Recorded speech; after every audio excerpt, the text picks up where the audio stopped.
আসসালামু আলাইকুম। আজকে আমরা তপন স্যারের প্রথম চ্যাপ্টার ভৌত ও ভৌত জগত পরিমাপ এটার অনুশীলনী সলভ করব।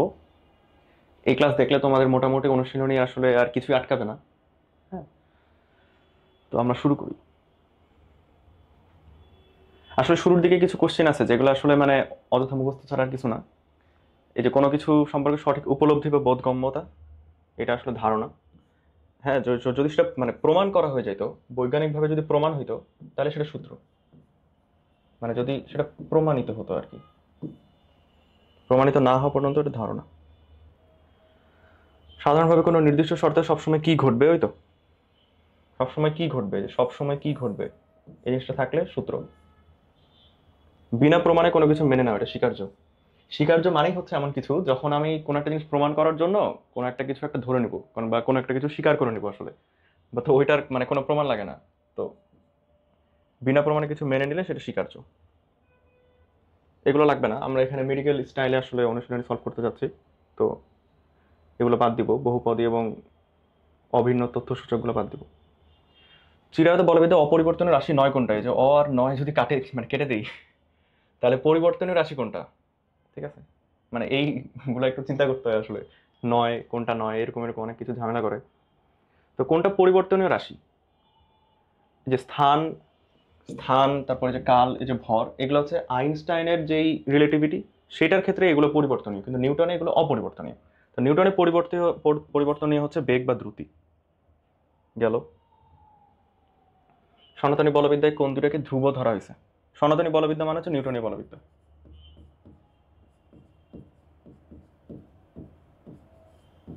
আর আইনস্টাইনেরটাকে বলা হচ্ছে আপেক্ষিক। তো নিউটনীয় বলবিদ্যায় কোন দুটাকে ধ্রুব ধরা হচ্ছে? দ্রুতি তো ধ্রুব না, ত্বরণও ধ্রুব না।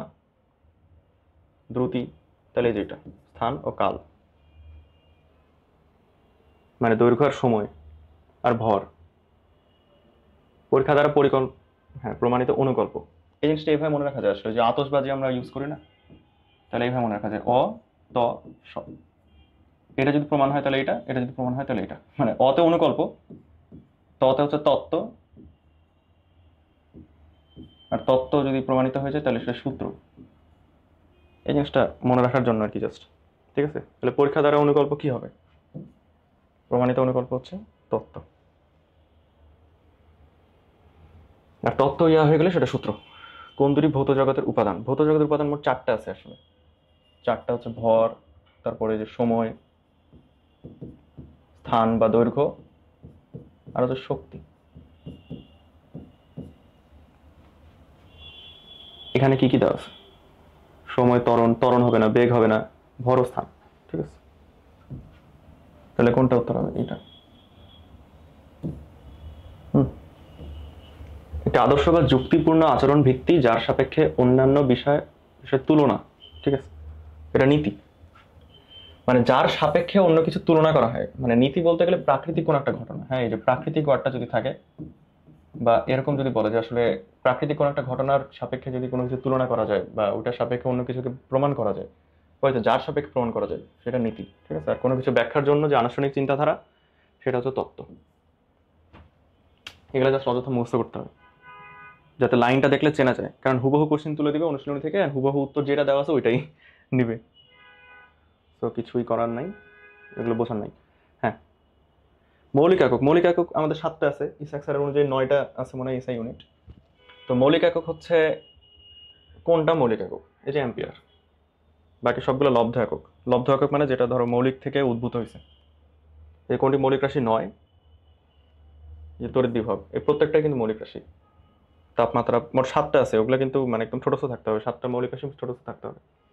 পিকো, এটা আসলে এইভাবে মনে রাখা যায় যে মানে 10⁹ পর্যন্ত তো এমনি মনে থাকে, তারপরে 12, 15, 18টা মানে গুলায় ফেলে আর কি। তো এটাকে জাস্ট মানে বারবার পড়ে পড়ে জিনিসটা মাথায় নিয়ে আসতে হবে। কেমন? 12, তারপরে হচ্ছে 15, 18, এটা হচ্ছে পিকো, এটা ফেমটো, এটা এটো। এই যে এটা 15 না, 15, এখানেও ফস, এখানে একটা ফস। এভাবে মনে রাখা যায়। পিকো ফেমটোয়েটো। আর এটা যদি ইনভার্স হয়ে যায়, যেমন ধরো যদি ইনভার্স হয়ে যায়, ও ইনভার্স হলেই আসলে পিকো ফেমটোয়েটো, আমি কি করলাম, আচ্ছা যাই হোক, ইনভার্স হলে পিকো ফেমটোয়েটো। আর হচ্ছে যদি ইনভার্স না হয় তাহলে টেরা পেটা এক্সা। এটা জাস্ট বারবার পড়ে পড়ে মানে এইভাবেই যাতে মনের মধ্যে আসে, টেরা পেটা এক্সা পিকো ফেমটোয়েটো, মানে যাতে গুলায় না যায় আর কি, এক্সা। এরপরেও আরো আছে আসলে, দরকার নেই, এগুলো থেকে আসে টেরা পেটা। যে পয়ের সাথে যে 15 জিনিসটা মিলছে আসলে, 15-এর সাথে যেমন মিলছিল, এখানে 15-এর সাথে মিলছে, খুবই ভালো। তাহলে পিকো কোনটা? 10^12 যেটা, এটা এটা হচ্ছে পেটা, এটা ন্যানো, আর ওইটা কি গিগা। কোয়ান্টাম তত্ত্ব আবিষ্কার করেন আবিষ্কার করে ম্যাক্স প্লাঙ্ক, ঠিক আছে। আর এই আইনস্টাইন হচ্ছে সম্প্রসারিত করে। এই দুইটা মানুষজন গুলায় ফেলে, এই দুটো জিনিস মাথায় রাখতে হবে। কোয়ান্টাম তত্ত্ব আবিষ্কার করে ম্যাক্স প্লাঙ্ক, সম্প্রসারিত করে কে? আইনস্টাইন। লব্ধ রাশি মানে হচ্ছে মৌলিক থেকে উদ্ভূত রাশি, মানে হয় একাধিক মৌলিক রাশি ইউজ করা হয়েছে, অথবা একটা মৌলিক রাশিকে ইনভার্স করা হয়েছে বা কিছু একটা করে আর কি উদ্ভূত করা হয়েছে, তাহলে মৌলিক থেকে উদ্ভূত। এখানে তাপমাত্রা, সময়, ভর সবগুলোই মৌলিক রাশি। কম্পাঙ্কের একক কি? সেকেন্ড ইনভার্স না, বা হার্জ। তাহলে ওইটাই হচ্ছে আমাদের লব্ধ রাশি। পদার্থের পরিমাণের এসআই একক বাচ্চাকালে পড়া, মোল। 1 আলোকবর্ষ, ঠিক আছে, 1 আলোকবর্ষ, এটা আসলে মনে রাখতে হয় 9.46 × 10⁻15 মিটার, ঠিক আছে। এখানে কি দেওয়া আছে? কিলোমিটার একক না, তাহলে 15 হয়ে যাবে কি 12। 1 পারসেক কত আলোকবর্ষের সমান? 3.26। এগুলো মুখস্থ রাখতে হবে, ঠিক আছে। মেগা পারসেক এগুলো অনেক সময় চলে আসে, এই যেমন এই জিনিসটা না জানলে হবে না। পারসেক কি? 3.26 লাইট ইয়ার। আলোকবর্ষ হচ্ছে 1 লাইট ইয়ার, বা যেটাকে হচ্ছে আমরা কি লিখতে পারি, যেটাকে লিখতে পারি 9.46 × 10⁻15 মিটার।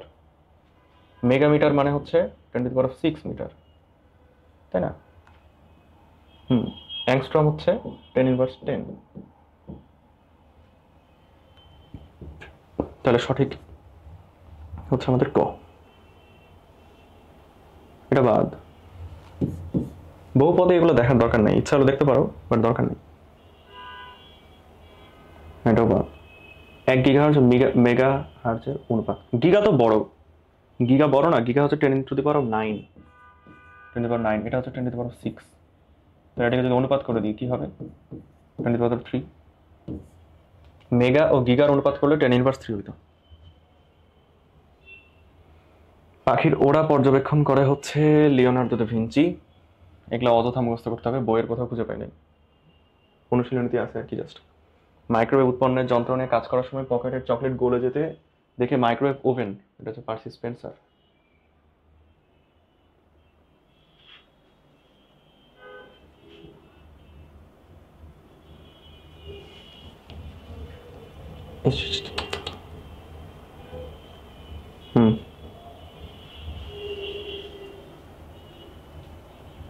সূর্যের রশ্মি কেন্দ্রীভূত করে আগুন জ্বালানোর কৌশল জানতেন, এটা হচ্ছে আর্কিমিডিস।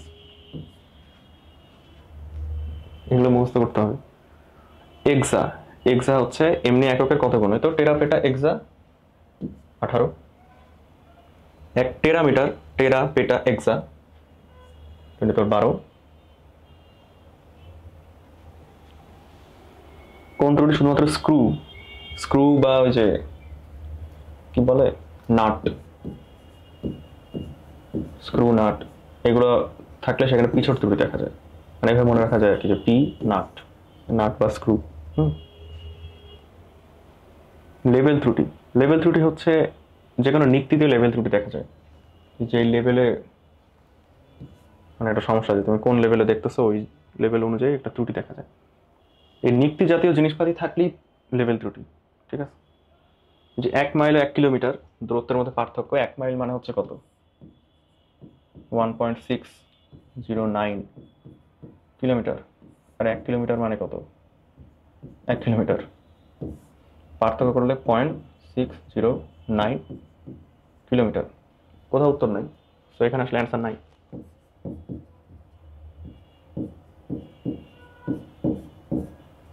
কিন্তু বই বলছে এটা, মানে এখানে আসলে এককটা ভুল করছে। বই যেহেতু বলছে এটা, তাহলে এখন মনে রাখতে হবে ওইটাই। ব্যাপার হচ্ছে এটাই যে সাধারণত আসলে মানে এখানে বইয়ের উত্তর হুবহু কপি করে, তো এই কারণে দেখা যাচ্ছে যে মানে কোনো জিনিসটা যদি ভুল থাকে তাহলে মানে আগ বাড়িয়ে সঠিকটা দাগালে দেখা যাচ্ছে তোমার ভুল হয়ে যাবে। তো এটা আসলে কমপ্লিটলি আপ টু ইউ যে তুমি আসলে কোনটা দাগাবা। ভুল থেকে ভুলটাও দাগাইতে পারো অথবা ঠিকটাও দাগাইতে পারো, কোন টিচার কোনটা নেয় আসলে বলা যায় না। আমাদের সময় ভুলটাই নিছিল। নিক্তি অনুভূমিক না থাকলে যে ত্রুটি দেখা যায়, আরে নিক্তি নিক্তি পাইছি, লেভেল ত্রুটি। পর্যবেক্ষণ জনিত ত্রুটি কোনটা? পর্যবেক্ষণ, লম্বন ত্রুটি, ঠিক আছে? পর্যবেক্ষণ জনিত ত্রুটি হচ্ছে লম্বন ত্রুটি। পর্যবেক্ষকের দৃষ্টির দিকের পরিবর্তনের কারণে লক্ষ্যবস্তুর অবস্থানের আপাত পরিবর্তন, একই জিনিস। এই পর্যবেক্ষণ ব্যাপারটা থাকলেই হচ্ছে লম্বন ত্রুটি হবে। তারপর চলে আসো, 1 ইঞ্চি সমান, 1 ইঞ্চি মানে কি বাবা? 1 ইঞ্চি মানে হচ্ছে 2.54। আচ্ছা, লাল কালার ইউজ করি।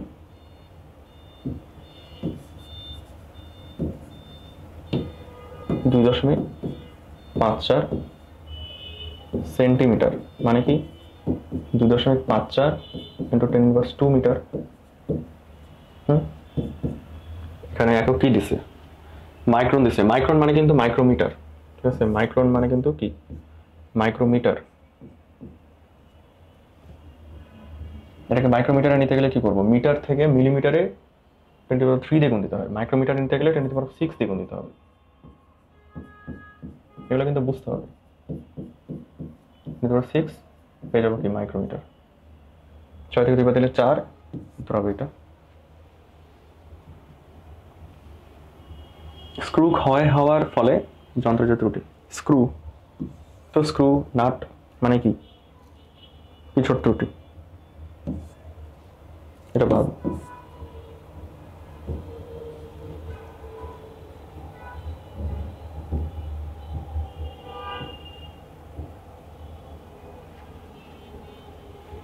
পরিমাপের ধনাত্মক ও ঋণাত্মক উভয় প্রকার ত্রুটি হয় কোন কারণে?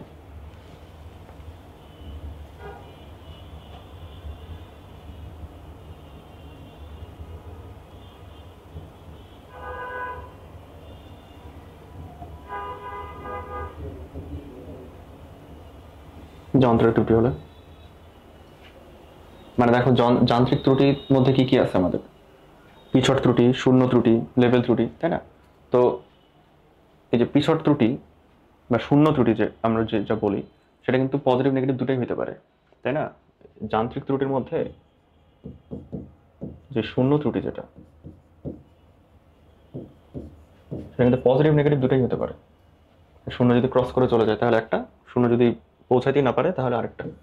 তাহলে সেক্ষেত্রে ধনাত্মক ও ঋণাত্মক দুটোই হতে পারে কি যন্ত্রের ত্রুটির কারণে। পদার্থ পরিমাপের এসআই একক হচ্ছে মোল, হয়তো একই কোশ্চেন আবার। নিচের কোনটি এসআই একক? মিটার। এগুলো কোনো কোশ্চেন এলো?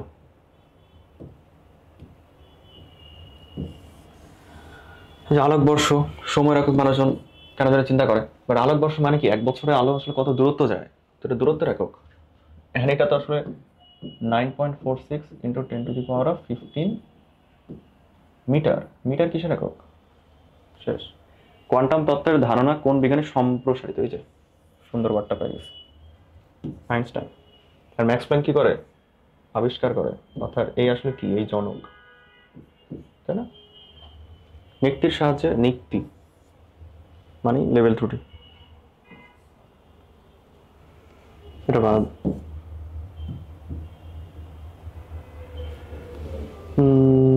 নিচের কোনটির একক অন্য তিনটির একক হতে ভিন্ন? করে ফেলি। ভরবেগের পরিবর্তনের হার মানে তো এটা বল, তো ডিরেক্ট বল, বলের সংজ্ঞা এটা। ভর গুণ অভিকর্ষ ত্বরণ, এটাও বল। ইয়ং এর স্থিতিস্থাপক গুণাঙ্ক হলো ক্ষেত্রফল, ওয়াই মানে কি নিউটন পার মিটার স্কোয়ার না, আর ক্ষেত্রফল কি মিটার স্কোয়ার, এটাও নিউটন। তাহলে ক কি আর বের করা লাগবে? এটাই হবে ভিন্ন। তাও যদি বের করতেই চাই, যেহেতু অনেক টাইম। ঘনত্ব হচ্ছে কি কেজি পার মিটার কিউব। আসল পরীক্ষা থেকে এগুলো বের করো না, তিনটা যখন বের হয়ে গেছে আরেকটা দরকার নেই, এখানে জাস্ট দেখাই দিচ্ছে আর কি। এটা মিটার কিউব আয়তন, আর বেগ হচ্ছে কি মিটার পার সেকেন্ড। এটা একটা কাটা, তাহলে কেজি মিটার পার সেকেন্ড, এটা ভর বেগের একক, বলের একক না। ওটাই। 1 ন্যানোমিটার হচ্ছে কত মিটার? ইউনিভার্স 9 সব জায়গায় পাবা, এটা ন্যানোমিটার, আর বাকিগুলোর কোনো নাম নাই আসলে, আলাদা কোনো নাম নেই। মেগা পারসেক, এই জিনিসটা মনে রাখতে হবে আসলে। 3.26 ইন্টু 9.46 ইন্টু 10⁻15 মিটার। ও কিলোমিটার দিচ্ছে যেহেতু, তাহলে এখানে হচ্ছে 12 কিলোমিটার করতে হবে। এখন এটা গুণ দিতে হবে। এটা গুণ দিয়ে যেটা হয় দেখো, মুখে মুখে মানে ক্যালকুলেশন করার টেকনিক। 3 নং 27, ঠিক আছে না, 27 আসে না, যেহেতু 27 মানে এখানে কি 3-এর ঘরে দিছে, আসলে ব্যাপারটা 30 আসবে। 0.46 গুণ করে 27 যোগ হয়ে 30 হয়ে যাবে। তাহলে ধরলাম এটা 30 আসলো, ধরে নিলাম। আর এইদিকে গুণ হলো কত? 10⁻12।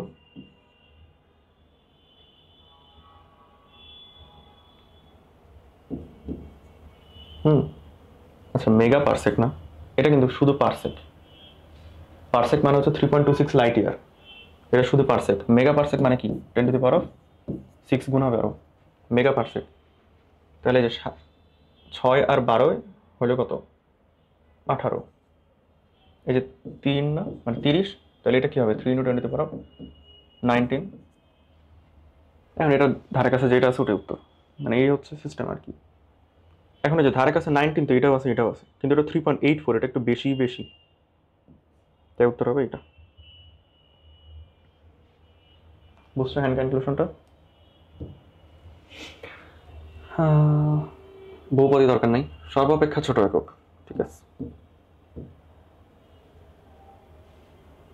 মিলি মাইক্রন, মিলি মাইক্রন মানে আসলে ন্যানো, কারণ মাইক্রন হচ্ছে 10⁻6 আর মিলি 10⁻3, যেটা গুণ করে দিলে 10⁻9, যেটা ন্যানো।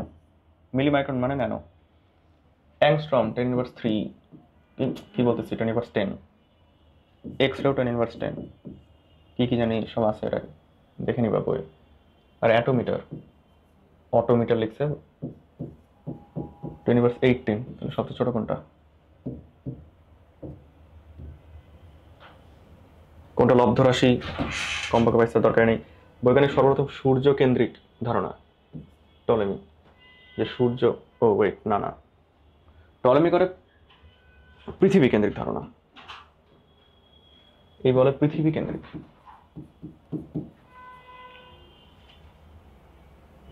এই বলে হচ্ছে পৃথিবী কেন্দ্রিক, তাই ওর ধারণা টলে যায়, ঠিক আছে। টলেমি পৃথিবী কেন্দ্রিক ধারণা প্রদান করে, এ কারণে ওর ধারণা টলে যায় আর কি। তো সূর্য কেন্দ্রিক ধারণা কে দেয়? কোপার্নিকাস, জিনিস মনে রাখতে হবে, ঠিক আছে। কোপার্নিকাস। ত্রিমাত্রিক কোণের একক স্টেরেডিয়ান। পুনরাবৃত্তিক ত্রুটি, পুনরাবৃত্তিক এটা হচ্ছে দেখবা যেগুলো যেগুলোতে প্রান্তিক ওয়ার্ডটা আছে এভাবে মনে রাখবা, ঠিক আছে। প্রান্তিক শূন্য, প্রান্তিক ওয়ার্ডটা থাকবে, শূন্য ওয়ার্ডটা থাকবে। এটা যে কি হলো, যাই হোক। যে শূন্য, তাহলে পুনরাবৃত্তি ত্রুটি হচ্ছে এটা। কোনটা মৌলিক এককের উদাহরণ? মৌলিক একক স্মরণে যে মিটার, বেগ তো মিটার পার সেকেন্ড, বল নিউটন, ত্বরণ মিটার পার সেকেন্ড স্কোয়ার, তাহলে মৌলিক একক কোনটা? এগুলো কোনো কোশ্চেন হলো? তখন বেশিরভাগ কোশ্চেনই সহজ আসলে। কোনটি যান্ত্রিক ত্রুটি নয়? যান্ত্রিক ত্রুটি তখন কি বললাম? পিছট শূন্য লেভেল, যে পিছট শূন্য লেভেল, তাহলে যে সূচক ত্রুটি যেটা, যান্ত্রিক ত্রুটি নয়। 45 হচ্ছে এসআই একক না, কিলোগ্রাম মিটার কেলভিন সবই এসআই একক, যে লিটার হচ্ছে এসআই একক না।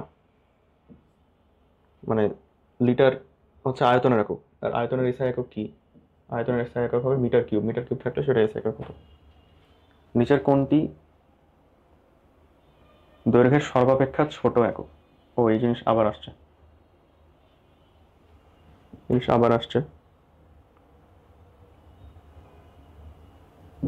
অ্যাটোমিটার, তাই না? 10^10, 10^9, এটা ইকুয়াল, আর এটা 10^18।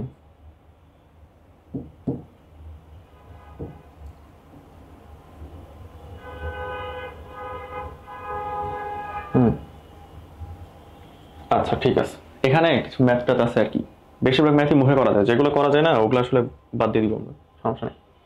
যে শতকরা ত্রুটি হচ্ছে আপেক্ষিক ত্রুটির 100%, মানে আপেক্ষিক ত্রুটিকে পার্সেন্টে নিলে আমরা শতকরা ত্রুটি পাই। যেমন হচ্ছে শতকরা ত্রুটি, মানে আপেক্ষিক ত্রুটিটা কি আসলে? আপেক্ষিক ত্রুটি হচ্ছে পরম ত্রুটি, যেটাকে ডেলেক্স লেখা হয়, পরম ত্রুটি ডিভাইডেড বাই প্রকৃত মান, সেগুলো লিখে দিই। এগুলো মোটামুটি একটা সূত্র একবার মনে রাখবা, জীবনে ভুলে রাখবে না। এটা হচ্ছে পরম ত্রুটি। যে পরম ত্রুটি আবার কি?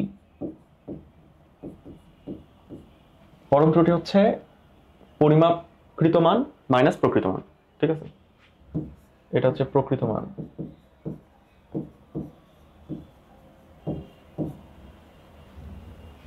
এটার সাথে যখন 100% গুণ দিব, একটু আলাদা কালার নেই, তাহলে ব্যাপারটা একটু বোঝানো সহজ হবে। এটা হচ্ছে আপেক্ষিক ত্রুটি, ঠিক আছে?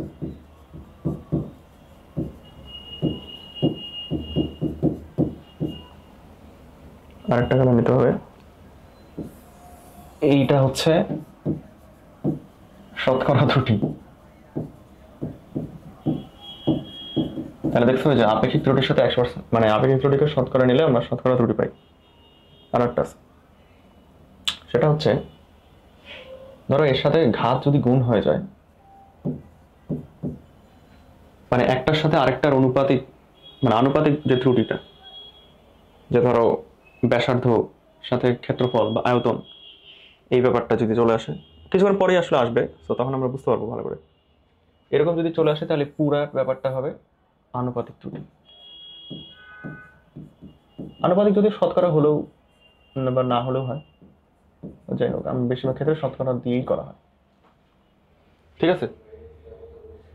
এই জিনিসটা নোট নিবা, এই জিনিসটা বেশ ভ্যালুয়েবল একটা জিনিস, খুব শর্টে বুঝাই দিচ্ছে আর কি। আবার যদি বলি, পরম ত্রুটি সেটাকে প্রকৃত মান দিয়ে ভাগ দিলে সেটা আপেক্ষিক ত্রুটি, শতকরা করলে শতকরা ত্রুটি, ঘাত দিয়ে গুণ করলে আনুপাতিক ত্রুটি, শেষ। চলো আসো এবার সব হয়ে যাবে এখানকার। কোন একটা রাশির প্রকৃত মান ও পরিমাপকৃত মানের পার্থক্যকে, এই তো প্রকৃত মান পরিমাপকৃত মানের পার্থক্য ডেল এক্স, পরম ত্রুটি, শেষ। সব হয়ে যাবে, এবার ধার ধার করে। এই তো ব্যাসার্ধের সাথে আয়তন, মানে এটা আসলে আনুপাতিক ত্রুটি সে চাইছে। আনুপাতিক ত্রুটি বের করার সিস্টেমটা হচ্ছে এরকম, যে ডেল ভি বাই ভি, হ্যাঁ এটা আনুপাতিক ত্রুটি বলা হয় ভাবে, পার্সেন্ট নিলে পার্সেন্ট, ডেল আর বাই আর, যেহেতু এই যে ঘাত 3 না, তাই 3টা গুণ হবে 3, ঠিক আছে? আর এটা মানে এটাও যদি মানে পার্সেন্ট হয়, যে 100%, তাহলে এটাও পার্সেন্ট হবে 100%, ব্যাপারটা এরকম। তো আমাকে এই ভ্যালুটা দিয়ে রাখছে, এই ভ্যালুটা হচ্ছে 2%, তাহলে তার সাথে জাস্ট এই 3 দিয়ে গুণ দিয়ে দেবো, তাহলে আমরা মেনলি এই ব্যাপারটা পাচ্ছি, তাই না? এটাই তো চাইছে। 6, 3 2 6। কোন গোলকের ব্যাসার্ধের প্রকৃত মান 3, পরিমাপ্য মান এটা, ঠিক আছে? শতকরা ত্রুটি ওই যে ওই জিনিস, তাহলে প্রকৃত মান, পরিমাপ্য মান, পরম ত্রুটি কত? 0.02 সেন্টিমিটার, প্রকৃত মান 3 সেন্টিমিটার। আপেক্ষিক ত্রুটি পেলাম। শতকরা ত্রুটির জন্য এটাকে 100% করতে হবে, যেটা আসবে সেটাই। 100 দিয়ে গুণ দিলে এই শূন্য এখানে যাবে, এই শূন্য এখানে আসবে, তাহলে 2/3, 2/3%, 2/3 করলে কত হয়? 0.66 না?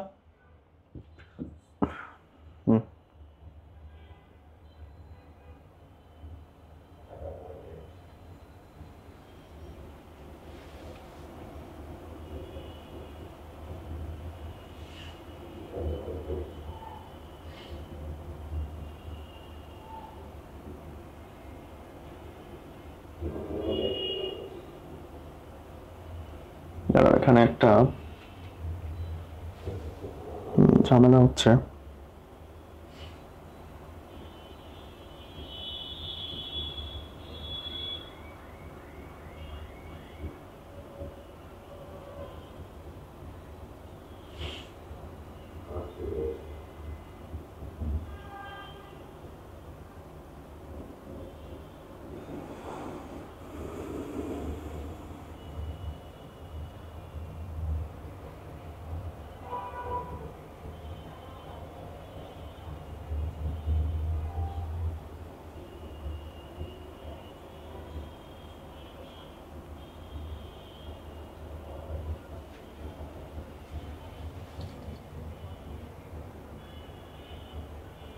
ও বুঝতে পারছি। এটা আমরা কি পাইছি আসলে? এটা আমরা পাইছি ব্যাসার্ধ পরিমাপের শতকরা মান, তাই না? মানে উত্তর মিলতেছিল না দেখে আর কি ইয়া হচ্ছিল। ঠিক আছে, ব্যাসার্ধ পরিমাপের শতকরা মান, তাই না? এই যে ভুলগুলো সূত্র প্রয়োগ করবা, এখান থেকে শিক্ষা নিতে পারো। এই যে আয়তন, আয়তন চাইছে, তো আয়তন কি 3 ঘাত না? তাহলে আমার এই 3টা গুণ দিতে হবে না? কি আসবে তাহলে? 2। ঠিক আছে, ব্যাসার্ধ এটা এর, এই যে এই জিনিসটা থেকে আমরা আসলে বুঝতে পারি যে এটা হচ্ছে আমাদের পরম ত্রুটি। ঠিক আছে, এটা হচ্ছে প্রকৃত মান। শতকরা ত্রুটি বের করার কোনো ব্যাপার করে তো দেওয়া উচিত না। বুঝতে পারছো? 100 দিয়ে গুণ দিলে এটা কত হবে? 10 হবে না? 10/10 এক হয়ে যাবে। ঠিক আছে, ও আবার ভুল করছি। এই যে ব্যাসার্ধ আয়তন, তাহলে এটাও 1 হবে না। একের সাথে 3 দিয়ে গুণ হয়ে 3% হবে। এই জিনিসগুলো খেয়াল রাখবা, আমার মতো ভুল করা যাবে না। 6 ও 7 বাদ, এটা খুব সহজ আসলে। এই যে এটা 3 নাম্বার ঘাত না, তাহলে ডেল এক্স বাই এক্স এটা হবে ডেল ইউ ভাগ ইউ, আগে একটা 3। এই যে এটাকে বলে আনুপাতিক ত্রুটি। হ্যাঁ, দুটা সাপেক্ষে যখন ত্রুটি বের করা হয়। অভিকর্ষ ত্বরণ নির্ণয়ের ক্ষেত্রে আমরা রাশিমালা পাই, এইটা রাশিমালা পাই এটা জি নির্ণয় আনুপাতিক ত্রুটি। ঠিক আছে, ডেল জি ভাগ জি, পাই তো এগুলো তো সব ধ্রুবক, সেটা বাদ।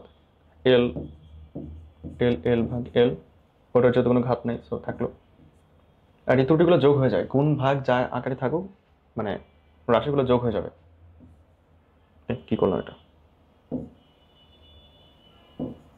ডেল টি ভাগ টি, ভাগটা গুণ, যেখানে পাবা সেটাই ক।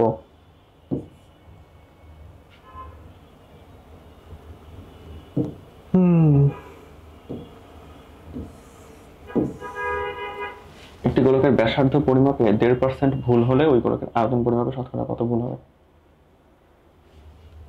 ব্যাসার্ধ, বাবা বাবা, ব্যাসার্ধ আয়তন 3 দ্বিগুণ দিতে হবে।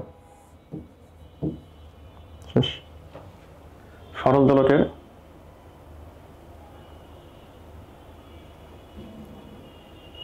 সাহায্যে কোন স্থানের জি এর মান পাওয়া গেল 10 মিটার/সেকেন্ড স্কয়ার, ওই স্থানের জি এর প্রকৃত মান এত, শতকরা ত্রুটি। ওই তো সেম, এটাকে পার্থক্য করতে হবে। 10 - 9.81 ডিভাইডেড বাই 10, না 10 না, প্রকৃত মান দিয়ে ভাগ দিতে হবে। 9.81 গুণ 100। এখন এটা বের করতে পারতে হবে আর কি। 10 মাইনাস 9.81 মানে কি 1.9 সামথিং আসে না? ধরে নিলাম 1.9 সামথিং। তো 1.9 সামথিংকে আমি ধরো 2 লিখতে চাইতেছি। আমি যদি 1.9কে 2 লিখতে চাই তাহলে 9.81কে আমি 10 লিখতে পারবো। জাস্ট উত্তরের কাছাকাছি যাইতে হবে আমাকে। তাহলে এখানে কি 200 আসতেছে, তাই না? 200 আসছে, 10 দিয়ে ভাগ দিয়ে দিলে সেটা কি হচ্ছে 20।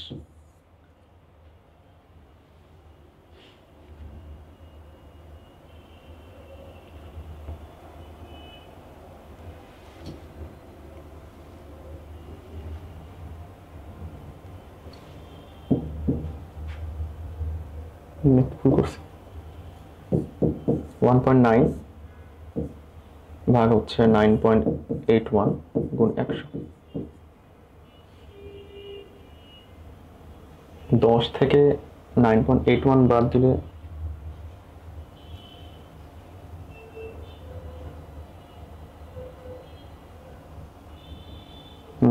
পাগল হয়ে গেছে, 0.19 হবে। তাহলে ওই তো আমাদের 2%-এর কাছাকাছি আসবে না উত্তরটা? 2%-এর কাছাকাছি আসবে, যেটা কাছাকাছি সেটাই উত্তর। শেষ। হ্যান্ড ক্যালকুলেশনগুলোতে নিজে নিজে আসলে প্র্যাকটিস করতে করতে বোঝা যাবে আসলে কি করতে হয়। হয়তো এখানে একটা ইয়ে আছে, এখানে প্রকৃত মান মাইনাস পরিমাপিত মান, প্রকৃত মানটা বেশি আর কি, এই জন্য পার্থক্য হবে 0.4। প্রকৃত মান 10.4 গুণ 100, এটা কত আসে 3.88 এর মতো আসে। 3.8 এখানে নাই, তাই 4% হবে কাছাকাছি যেটা সেটা। পরিমাপিত ব্যাসার্ধ এইটা, এই যে আবার ব্যাসার্ধ আয়তন করছে, তাই না? মানে 3 দিয়ে আগেই গুণ দিয়ে দিব। দেন হচ্ছে এটা আপেক্ষিক ত্রুটি গুণ 100%। এখন এটা করতে হবে 2 20 3 20 60 ভাগ 2.5। 10কে আড়াই দিয়ে ভাগ দিলে 4, 4 6 24। ঠিক আছে,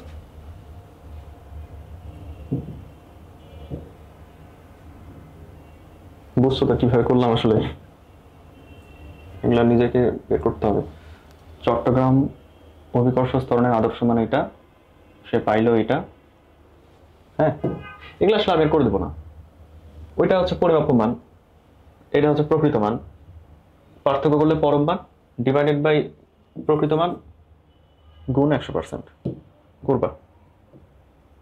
আসে এগুলো। কোন বস্তুর ভর এত, ভরের ত্রুটি দিচ্ছে আর কি। এই যে এই যে পার্সেন্ট আকারের ত্রুটি দেওয়া মানে কি, মানে 100 গুণ 2, ঠিক আছে, ভাগ 100। মানে এইটা হচ্ছে ওই ত্রুটিটা, এটা হচ্ছে এটা। মানে এই যে 2% বলতে বুঝাইতেছে এটা, মানে যত দিচ্ছে তত। মানে এটাকে, এই পুরো জিনিসটাকে আমি আসলে এইভাবে রিপ্লেস করতে পারবো। 10 plus 10 into 3/100 minus 10 plus minus 3%টাকে 10-এর 3% করে দিই এটা, যেহেতু একটু অন্য হয়ে দিছে।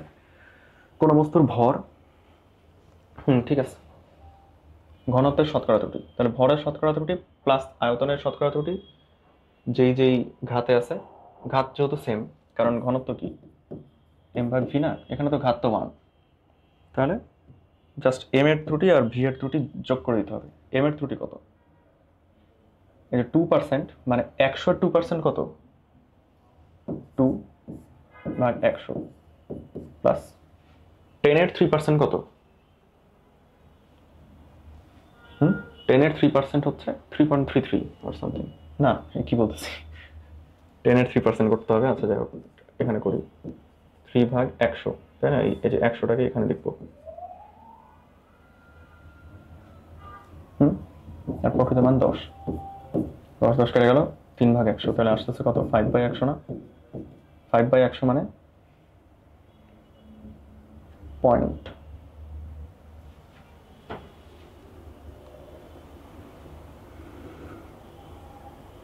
হুম, 0.05।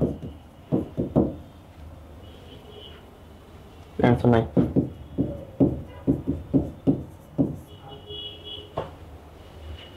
যে এরা নিজেরাই দেয় নাই আর কি।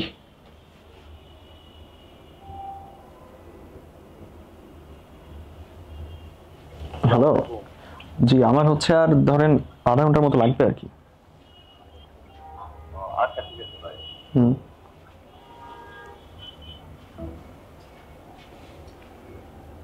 পরীক্ষাগারে অভিকর্ষ ত্বরণের মান পাইছে 9.88 মিটার পার সেকেন্ড স্কোয়ার। অপরদিকে যখন সে 0.01 কেজি ভরের কোনো বাটখারাকে স্প্রিং ভিত্তিতে ঝুলিয়ে ও গে মাগে, এরকম কঠিন ম্যাথ কোনো দিনও দিবে না। সো বাদ,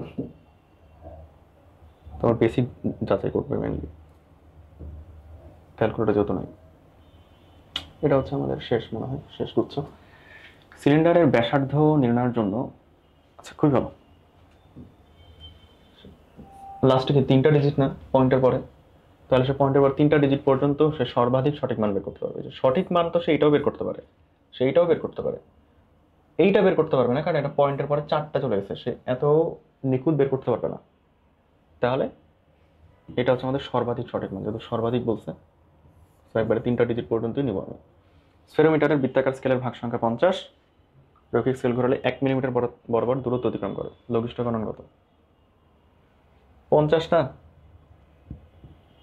50টার জন্য সে 1 মিলিমিটার যায়, তাহলে একটার জন্য যত যাবে ওটাই তো আসলে লঘিষ্ঠ গণন। তাহলে তো 1/50 করবা, এককগুলো দেখবা আর কি, যে মিলিমিটার আছে না, মিলিমিটারকে সেন্টিমিটার করে করে দেখবা কোনটা হয়। কোনো গোলীয় তলের বক্রতার ব্যাসার্ধ নির্ণয় করার জন্য কোন সমীকরণ? ও ওই তো d²/6h। এগুলো মুখস্থ রাখতে হবে, ঠিক আছে, এগুলো মুখস্থ রাখতে হবে, এগুলো মুখস্থ না করে পার পাওয়া যাবে না।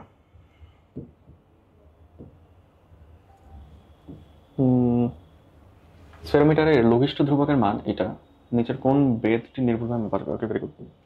লঘিষ্ঠ ধ্রুবকের কম তুমি মাপতে পারবে না, এটা কম মাপতে পারবে না, এটা ওর চেয়ে কম মাপতে পারবে না, এটা তো অনেক কম মাপতে পারবে না। তাহলে অনলি এটাই মাপতে পারবা, শেষ। একটি সূক্ষ্ম তারের ব্যাস, তুমি স্লাইড ক্যালিপারতে তারের ব্যাস মাপতে পারবা, হ্যাঁ, স্ফেরোমিটার দিয়ে তুমি মাপতে পারবা না। স্ফেরোমিটার মাপার জন্য কি, স্ফেরোমিটার দিয়ে কি মাপা যায়? বক্রতার ব্যাসার্ধ, তাই না? গোলীয় তলের বক্রতার ব্যাসার্ধ মাপা যায়। কোন যন্ত্রের কাজ কি এটা কিন্তু ভালো করে জানতে হবে। কিন্তু সূক্ষ্ম তার যেহেতু বলছে, তাই স্ক্রু গজ, কারণ ওটা লঘিষ্ঠ গণনটা কম থাকে। লঘিষ্ঠ গণন যত কম তত সূক্ষ্ম তুমি মাপতে পারবা। স্লাইড ক্যালিপার্সের লঘিষ্ঠ গণন হচ্ছে তার ভার্নিয়ার ধ্রুবক। তাহলে ন্যূনতম কত দূরত্ব মাপা যায়? তার ভার্নিয়ার ধ্রুবক পরিমাপ। স্লাইড ক্যালিপার্সের মূল স্কেলের 99 ভাগ ভার্নিয়ার স্কেলের 100 ভাগের সমান। শর্টকাট বলে দিই, এটা হচ্ছে মানে যে বড় সংখ্যাটা যেটা থাকে ওইটার ইনভার্স করে দিতে হয় জাস্ট, মানে তাহলে মোস্ট অফ দ্য কেসেস মিলে যায়। ওইরকম ম্যাথই দিবে আসলে সব ক্ষেত্রে, যে যত নাম্বারে ভার্নিয়ার স্কেলের ওইটা মিলে যায় ওইটাকে ইনভার্স করে দিলে উত্তর পাওয়া যায়। 1/100 বলে যেটা হবে আর কি ভার্নিয়ার ধ্রুবক। কত? 0.01 না? এটা স্লাইড ক্যালিপার্সের প্রধান স্কেলের ক্ষুদ্রতম ঘরের মান 1 মিলিমিটার এবং ভার্নিয়ার স্কেলের 40 ঘর প্রধান স্কেলের এটা সমান। এটা আবার বড়টাকে ইনভার্স করে দিবা, এবার একক আছে কি মিলিমিটার, তাহলে মিলিমিটার একক নিতে হবে। এই 1/40 করলে কত আসলে? 0.025 না মিলিমিটার? এটা নাই, সেন্টিমিটার নিলে কত হবে? আরো 10 দিয়ে ভাগ দিতে হবে, 0.0025 সেন্টিমিটার হয়েছে।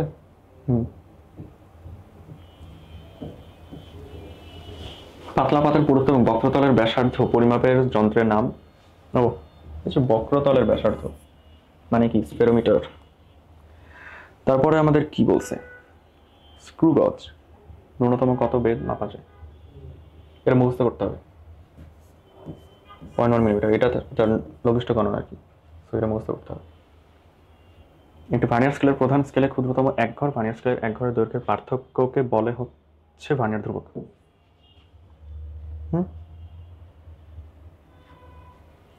মানে ক্ষুদ্রতম ওই পার্থক্যটাই ভার্নিয়ার ধ্রুবক আসলে, যেটা আমরা ইনভার্স করে বের করতেছিলাম। ভার্নিয়ার ধ্রুবকের দুইটার মতো সংজ্ঞা আছে, দুটো সংজ্ঞাই জানতে হবে। একটি স্ক্রু গজের বৃত্তাকার স্কেলকে সম্পূর্ণ একবার ঘোরালে রৈখিক স্কেল বরাবর যেটা যায় সেটা পিচ। একটি স্ফেরোমিটার বৃত্তাকার স্কেলটি সম্পূর্ণ একবার ঘোরালে এর রৈখিক স্কেল বরাবর যে দূরত্ব অতিক্রম করে সেটাও পিচ। মানে একবার, মানে ঘুরানোর জিনিসপাতি যে যন্ত্রে থাকে আর কি, সেই ঘুরালে একবার যে রৈখিক স্কেল বরাবর যায় সেটা আসলে পিচ। ঠিক আছে, লঘিষ্ঠ গণনা হচ্ছে পিচ ভাগ বৃত্তাকার স্কেলের ভাগ সংখ্যা। স্ক্রু গজ বা স্ফেরোমিটার, তাই না, দুইটাতেই ঘুরানোর ব্যাপারটা আছে। পিচ ভাগ বৃত্তাকার স্কেলের ভাগ সংখ্যা, এগুলো একদম ছোট ছোট থাকতে হবে। প্রধান scale part M, vernier part V. আচ্ছা, এই সূত্র আসলে আমরা এসএসসি তে পড়ছিলাম না, ওটাই। ভার্নিয়ার পার্টকে ভার্নিয়ার কনস্ট্যান্ট দিয়ে গুণ দিতে হয়, তারপর মূল স্কেল পার্টটা যোগ দিয়ে দিলেই পাওয়া যায়। নিক্তি মানে কি? নিক্তি মানে লেভেল, নিক্তি মানে লেভেল। পরিমাপকৃত মান এত, প্রকৃত মান হচ্ছে এত, মানে পার্থক্য কত? 0.4 না? 0.4 সেন্টিমিটার। সেন্টিমিটার কেটে যাবে, সমস্যা নাই। আর প্রকৃত কত? 100.4 গুণ 100, ব্যাপারটা এরকম। এখানে যাবে, এখানে যাবে, তাহলে কত হলো? 40 ভাগ, ধরো না ওটা 100ই,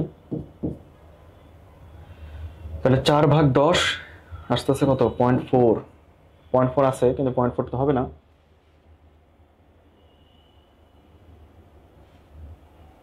পার্সেন্ট আবার কোথাও দেয়নি, মানে যে এই জায়গায় যদি পার্সেন্ট থাকতো তাহলে উত্তর তো ওইটাই হইতো, তাই না? কারণ আমরা তো এখানে একটু বেশি দিয়ে ভাগ দিচ্ছি, 100.4 নট 100 দিয়ে, 100.4 একটু বেশি দিয়ে ভাগ দিলে আমরা উত্তরটা আসলে কম পাবো, কিন্তু ওখানে পার্সেন্টই দেয় নাই, মানে অযথা কাহিনী করছে আর কি। তাহলে এই যে এটাই হবে, 0.4% হবে। ঠিক আছে, পার্সেন্টই দেয়নি, মানে এটা আসলে ম্যাথ করাই লাগে না, কারণ এখানে চাইছে তো শতকরা ত্রুটি, তাই না? শতকরা ত্রুটি চাইছে, পার্সেন্ট তো লাগবে। বৃত্তাকার স্কেলের পূর্ণ ঘূর্ণন সংখ্যা এম। বৃত্তাকার স্কেলের অতিরিক্ত ভাগ সংখ্যা এন এবং লঘিষ্ঠ কোণ এনএলসি। এটা আসলে ওই ভার্নিয়ারের মতনই আর কি, ভার্নিয়ারের মতনই। পিচ কি? পিচ মানে হচ্ছে একবারে কত যায়, তাহলে পূর্ণ ঘূর্ণন সংখ্যা মানে কতবার তুমি ঘুরাইছো, তাহলে ঘূর্ণন সংখ্যাটাকে পিচ দিয়ে গুণ দিতে হবে না? তাহলে আমি বুঝতে পারলাম যে রৈখিক বরাবর কতটুকু গেল আসলে। তো এম গুণ পিচ আসলে এই দুই জায়গাতে আছে, আর এলসি হচ্ছে লঘিষ্ঠ কোণন, তাই না? ওই কনস্ট্যান্টের সাথে ভাগ সংখ্যাটা গুণ দিতে হয়। এগুলো সূত্র হচ্ছে মুখস্থের ব্যাপার, যে এম এর সাথে পিচকে গুণ দিতে হবে, আর অতিরিক্ত ভাগ সংখ্যার সাথে লঘিষ্ঠ কোণন গুণ দিতে হবে। স্ক্রু গজের লঘিষ্ঠ ধ্রুবকের মান হচ্ছে 0.01 মিলিমিটার, এটি দ্বারা ন্যূনতম কত বেগ? এটাই, যতটা লঘিষ্ঠ গণন সেটাই তো মাপা যাবে, মানে এটাই তো লঘিষ্ঠ গণনার কনসেপ্ট। সিলিন্ডারের দৈর্ঘ্য এত, যদি আয়তন 4 হয় তাহলে ওর ব্যাস কত হবে? এটা একটা অযথা ম্যাথ আসলে, মানে এখানে তো এটা এক্সিস্ট করার কথা না, যা করে করে ফেলি। সিলিন্ডারের দৈর্ঘ্য দেওয়া হচ্ছে আয়তন, সিলিন্ডারের আয়তনের একক, মানে আয়তনের সূত্র কি? ভূমির ক্ষেত্রফল গুণ উচ্চতা। ভূমির ক্ষেত্রফল কি? পাই আর স্কোয়ার ইন্টু উচ্চতা এইচ, মানে সবসময় আয়তন আসলে এটাই, ভূমির ক্ষেত্রফল ইন্টু উচ্চতা। তাহলে ভূমির ক্ষেত্রফল, ওই যে পাইকে আমি 22/7 লিখবো, কেন বলতো? কারণ এই যে এই জিনিসটাকে ওরকম করছে যাতে কাটাকাটি করা যায়। আর স্কোয়ার, আর স্কোয়ার, আরই তো চাইছে, ওই যে আর স্কোয়ার। এইচ দৈর্ঘ্য দিয়ে দিছে 7/22, আর ভিও দিয়ে দিছে এটা 4, এটা এটা কাটা। এই বুদ্ধিগুলো করতে হবে, ঠিক আছে? পাইকে যে 22/7 লিখতে হবে, এটা ওই ভ্যালু দেখেই বুঝতে পারতে হবে। আর স্কোয়ার পেলাম, তাহলে আর হবে 2, যে 2 দেখালে গোল্লা হয়ে যাবে, কারণ চাইছে ব্যাস। এটাকে 2 দিয়ে গুণ দিলে আমি পাবো হচ্ছে কি ডি, মানে ইকুয়ালস টু 4 ব্যাস। না, এবার নিচেরটা, একটি ভার্নিয়ার ক্যালিপার্সের ভার্নিয়ার স্কেলে 50 ভাগ আছে। এটা আসলে একটু বাজে কোশ্চেন। প্রতি সেন্টিমিটার প্রধান স্কেলে 20 আসলে, মানে এখানে যে কি চাইছে আর কি উত্তর হবে এটা আসলে কেউ জানে না, মানে এটা একটা ঝামেলাদার কোশ্চেন আর কি। তো মানে মূল সিস্টেমটা তো এটাই যে 1/50 করে দিতে হবে, কিন্তু আবার বলছে যে প্রধান স্কেলে 20টা ভাগ, সাধারণত 10টা ভাগ থাকলে 1/50 করতাম, তো 20টা ভাগ থাকলে আসলে কি মানে করবো আমরা?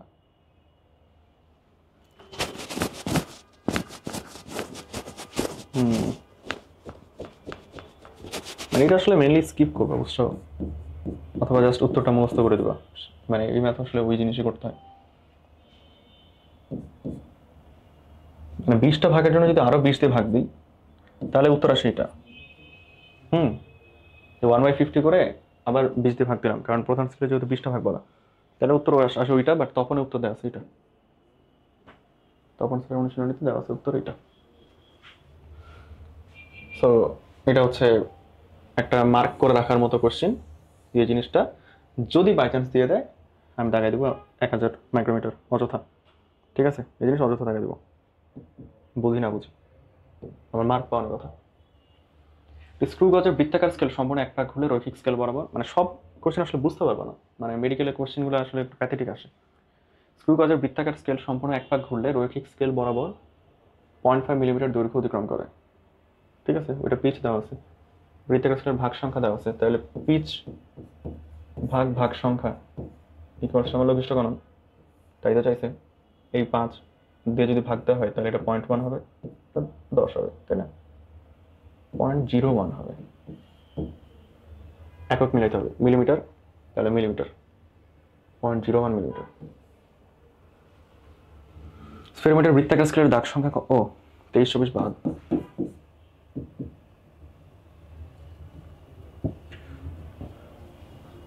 লঘিষ্ঠ ধ্রুবকের মান এটা, কোনটা নির্ভুলভাবে মাপা যাবে, যেটা এটার চেয়ে বেশি অথবা সমান।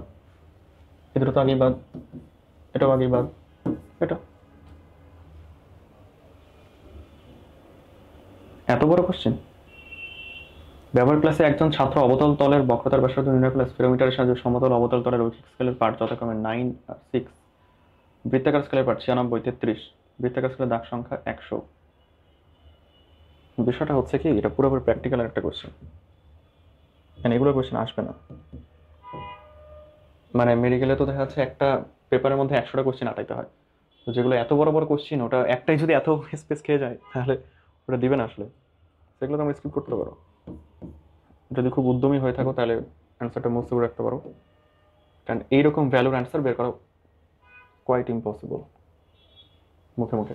কোনো স্ফেরোমিটারের 2 পায়ের মধ্যবর্তী, একই ব্যাপার আসলে, এটাও বাদ, এটাও বাদ।